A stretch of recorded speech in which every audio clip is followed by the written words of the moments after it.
Hace un ratito estuvimos en Entre Ríos, te lo mostrábamos en La Paz, por eso se llama ADN Periodismo Federal. Ahora nos fuimos a Santa Fe. En Santa Fe se fabrican 25 millones de pares de calzados menos que en el año 2015. 25 millones de pares de calzados menos. Se importan 10 millones de calzados, pares de calzados más. ¿Y sabés cuántas industrias cerraron en Santa Fe en tan solo 3 años? 263 industrias. Esta es la primera parte de una situación devastadora que está pasando en una de las provincias más productivas del país.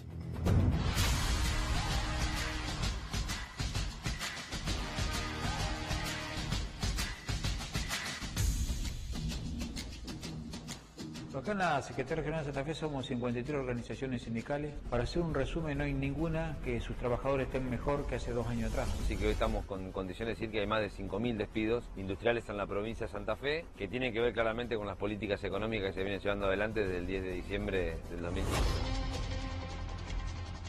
Por lo tanto, lo que vemos es cada vez más gente que por más que tenga trabajos y trabajo registrado, entra en la línea de pobreza porque están ganando menos de 20.000 pesos. A partir de la corrida cambiaria empezó a tener en primer lugar un impacto en las microempresas, las empresas más chicas. Avanzado el tercer trimestre empezamos ya a tener los problemas con las empresas de mayor envergadura. Y fundamentalmente la industria metalmecánica. El ejemplo puntual más conocido es el de Basali, que despidió 188 trabajadores a principios del 2016, nunca más lo volvió a recuperar. Por exceso de stock y caída de la demanda empiezan a recurrir a suspensiones o adelantos de vacaciones. El General Motors también es un caso conocido, se acaba de anunciar un acuerdo con ESMATA para sostener 800 trabajadores de modo rotativo en suspensiones. Trabajadores metalúrgicos han cortado algunos contratos, hay una fábrica, una ciudad cercana que ha suspendido casi 50 trabajadores con algunos despidos, que es la fábrica Cobás de la ciudad de Galvez. Y en Rosario, por ejemplo, la situación obviamente que es dramática. Tenemos contabilizadas a mayo del 2018 1.196 empresas cerradas.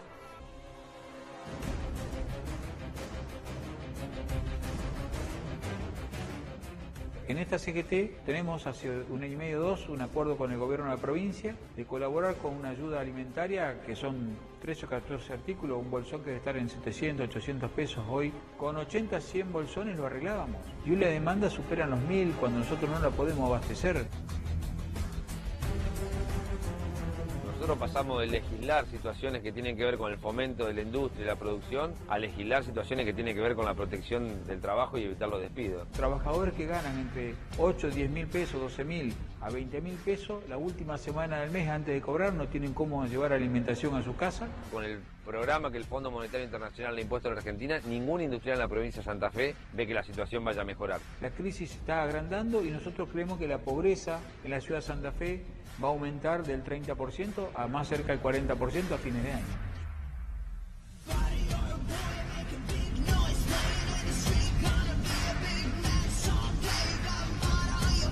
La pobreza va a aumentar, pero te decía el secretario general de la CGT que hoy los trabajadores que ganan entre 8.000 y 20.000 pesos no llegan a fin de mes, es decir, que ya son pobres.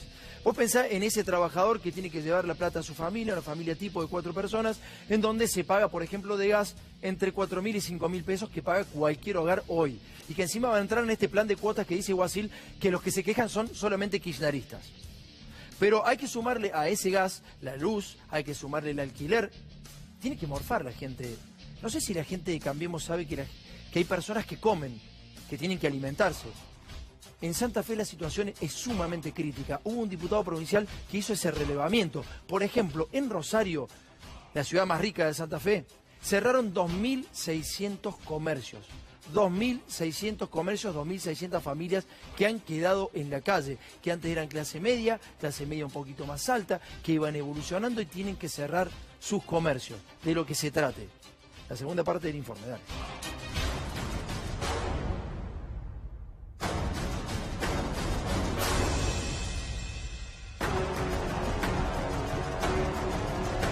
Fray Luis Beltrán es la localidad emblemática y podríamos decir que hoy es la capital nacional del despido. Tenemos que tratar por todos los medios de ser solidarios con los compañeros que hoy no van a estar a partir de mañana. ¿Tenemos la vista?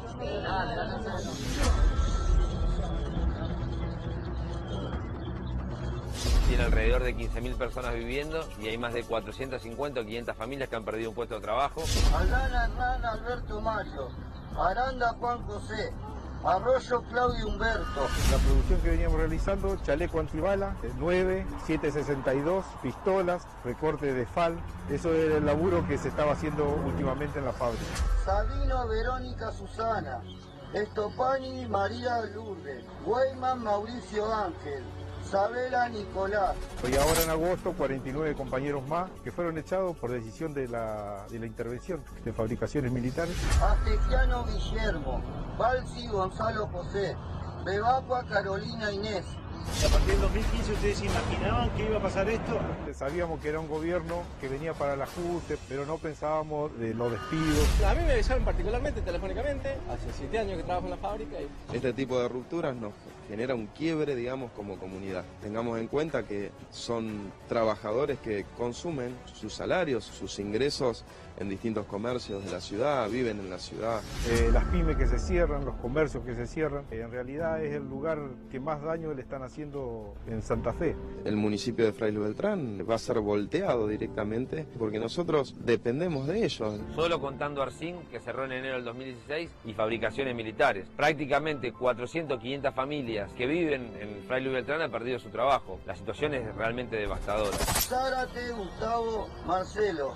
Y la notificación del interventor de la chica esta, de Nacelo Porquería.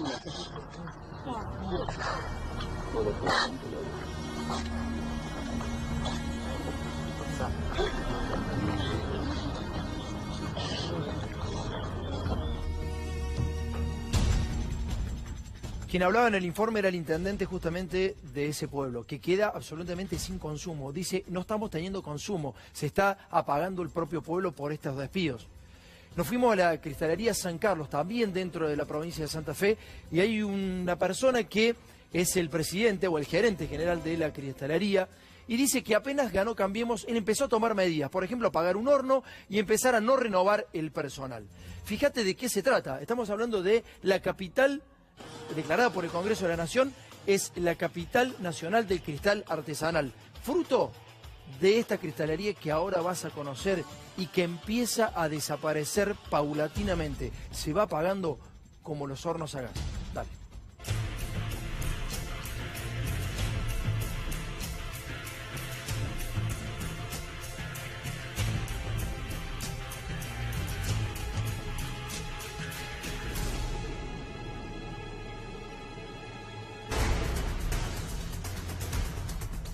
...70 años, desde el año 1949 que estamos prendiendo fuego. ¿Cómo define usted este momento comparándolo con otro momento de la historia de la cristalería? Bueno, este es un momento en el cual podríamos decir que las políticas económicas que aplica el gobierno no son beneficiosas para quien trabaja. Digamos, dan mejor margen de ingreso a quien está en la actividad financiera y no en la actividad productiva, o aquel que especula y no que trabaja.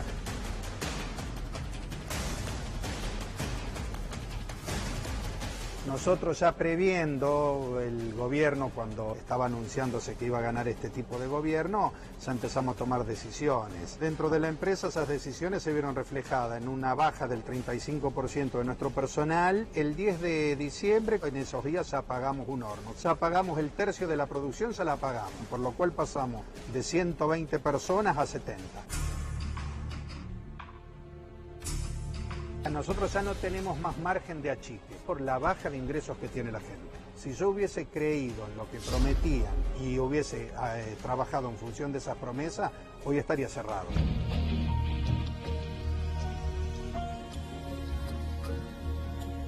¿En qué año vinieron? 2014. ¿Y cuáles fueron las razones por las cuales se vinieron para acá, para Argentina? Desempleo en Colombia, mucho desempleo. Y pues acá había empleo. ¿Y cuál es la situación hoy? Para ninguna de las dos alcanza. Ni para que vos vivas acá, ni para tu familia en Colombia. No, yo no volví a enviar. Es imposible, porque no da. Los números no dan. Uno de los aspectos negativos que impactó fue la apertura de las importaciones. Fue terrible eso, porque expusieron a un nivel de salarios, en el caso nuestro, de $1.000, $1.200 en su mejor momento, contra salarios de $300, $400. Lo único que nos estaban diciendo era sí o sí que la gente tiene que ganar menos. Hay una cuestión que es ilógica. Nosotros, los sectores populares, cobramos un sueldo en pesos. Que vive su trabajo, no solo el que tiene un recibo de sueldo, cobramos en pesos. Y pagamos luz, gas y el combustible en dólares. Y además, si alguien tiene plata para invertir, lo que más le conviene hoy es... Hoy no va a invertir, va a la timba. Va a la timba.